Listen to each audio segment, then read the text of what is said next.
Preposition হচ্ছে ইংরেজি গ্রামারের সব থেকে কঠিন একটা গ্রামারের পার্ট। সেই প্রিপোজিশন করতে গিয়ে আমরা অনেকেই হোঁচট খাই।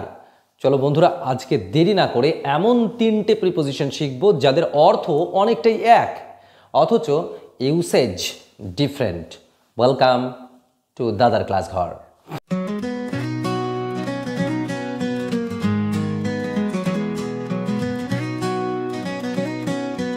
চলো, প্রথমটা রয়েছে ফ্রম, তারপর একটা অফ, তারপর একটা সিন্স।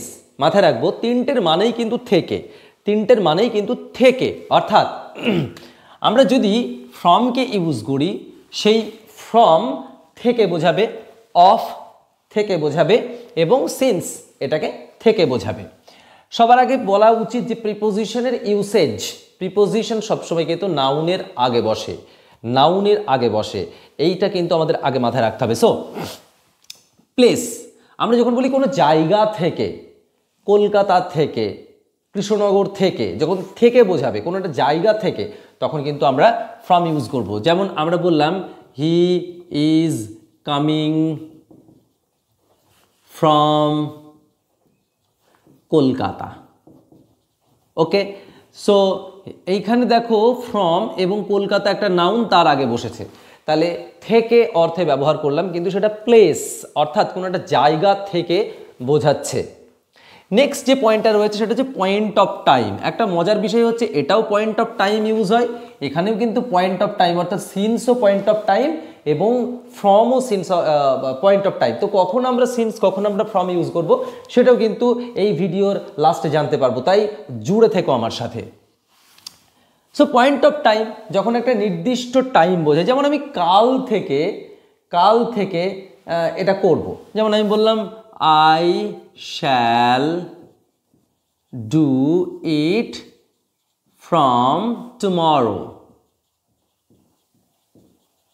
সো এটা আমি কাল থেকে করব, I shall do it from tomorrow, কাল থেকে আমি এটা করবো, অর্থাৎ টাইম বোঝাচ্ছে এবং সেই কাল অর্থাৎ একটা পয়েন্ট, একটা নির্দিষ্ট টাইমকে বুঝিয়ে দিচ্ছে। নেক্সট হচ্ছে সোর্স। সোর্স মানে কোনো একটা উৎস বোঝায়, কোনো একটা উৎস। যেমন বললাম I have got it, I have got it from internet. আমি এটা ইন্টারনেট থেকে পেয়েছি, অর্থাৎ এটা কিন্তু সোর্সকে বোঝাচ্ছে, সোর্স। ওকে, তাহলে আমরা কি জানতে পারছি যে তিনটে মানে ফ্রম মানেই থেকে, সেটা কোনো জায়গা থেকে হতে পারে, কোনো একটা সময়, নির্দিষ্ট সময়, পয়েন্ট অফ টাইম থেকে হতে পারে, আবার কোনো একটা উৎস থেকে হতে পারে। যেমন আমি এটা বই থেকে পড়েছি, তখন সেই সোর্স বোঝাতে কিন্তু আমাদের অবভিয়াসলি ফর্ম ইউজ করি। এইবার অফের ক্ষেত্রে দেখো আমি সারফেস লিখে রেখেছি, সারফেস মানে এটাও থেকে কিন্তু সারফেস বোঝাবে। যেমন বললাম যে প্লেনটা যে টেক অফ করে, কেন টেক অফ করে? কারণ সে হচ্ছে পৃথিবীর সারফেসে ছিল, সেখান থেকে চলে যাচ্ছে। আবার আমি টেবিল থেকে মোবাইল ফোনটা নিয়ে নিলাম, ঠিক আছে, আমি এরকম বললাম যে I took the mobile off the table, of the table. কিন্তু অনেকে কি করবে না, ফ্রম দ্য টেবিল করবে। এটা কিন্তু মাথায় রাখতে হবে, যদি কোনো একটা সারফেস থেকে নেওয়া বোঝায়, কোনো একটা সারফেস থেকে যদি থেকে বোঝায়, তাহলে সেটা কিন্তু অবভিয়াসলি অফ, তার জন্য প্লেন টেক অফ করে, এটা কিন্তু আমাদের মাথায় রাখতে হবে। ওকে, যেমন আমি বললাম যে he is taking his pen of the book. এইটার মানে হচ্ছে সে পেনটাকে নিচ্ছে অফ দ্য বুক, অর্থাৎ বইয়ের সারফেস এই পেনটা ছিল, সেই পেনটা সে নিয়ে নিল। অর্থাৎ মাথায় রাখতে হবে অফ বোঝাবে কোনো একটা সারফেস থেকে বোঝাবে।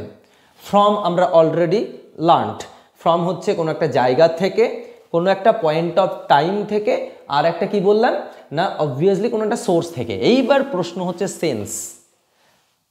আমরা পয়েন্ট অফ টাইমে ইউজ করছি ফ্রমকে, আবার পয়েন্ট অফ টাইমে ইউজ করছি সিন্সকেও, কিন্তু মাথায় রাখতে হবে একটা ছোট্ট জিনিস, সেটা হচ্ছে যদি কন্টিনিউয়াস বা পারফেক্ট সেন্স বোঝায়, মানে সেটা কন্টিনিউয়াস সেন্স বা পারফেক্ট সেন্স বোঝায়, তাহলে আমরা সিন্স ইউজ করব। যেমন আমি যদি এরকম বলি যে I have been learning English, I have been learning English since yesterday. দেখো এটাও কিন্তু পয়েন্ট অফ টাইম, ইয়েস্টারডে থেকে, গতকাল থেকে আমি ইংরেজি শিখছি, কিন্তু এখানে কেন সিন্স করলাম, ফ্রম কেন করলাম না? তার কারণ হচ্ছে এই বাক্যটা দেখো আমাদের পারফেক্ট কন্টিনিউয়াস টেন্সে রয়েছে। তো যখনই পারফেক্টের সেন্স বা কন্টিনিউয়াসের সেন্স বা পারফেক্ট কন্টিনিউয়াসের সেন্স যদি থেকে যায়, তবে আমরা কিন্তু অবশ্যই সিন্স ইউজ করব, নট ফ্রম।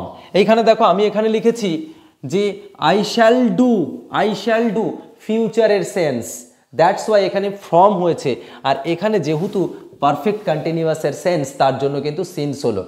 আর একটা জিনিস তোমাদেরকে বুঝিয়ে দিই, একটা প্রিপোজিশন, আমি এই বাক্যটার সাথে সাথে এখানে আরেকটা বাক্য লিখলাম, since you know everything, you can't deny। আমি এরকম একটা বাক্য লিখলাম, since you know everything you can't deny। আচ্ছা এইটা কি তাহলে প্রিপোজিশন? এই প্রশ্নটা তোমাদের থাকলো, তোমরা অবশ্যই কমেন্ট সেকশনে জানাবে এই সিন্স এবং এই সিন্সের মধ্যে ডিফারেন্সটা কোথায়। তোমরা এটা অবশ্যই আমার কমেন্ট সেকশনে জানাবে। আশা করছি ভিডিওটা ভালো লেগেছে। থ্যাংক ইউ জুড়ে থাকার জন্য।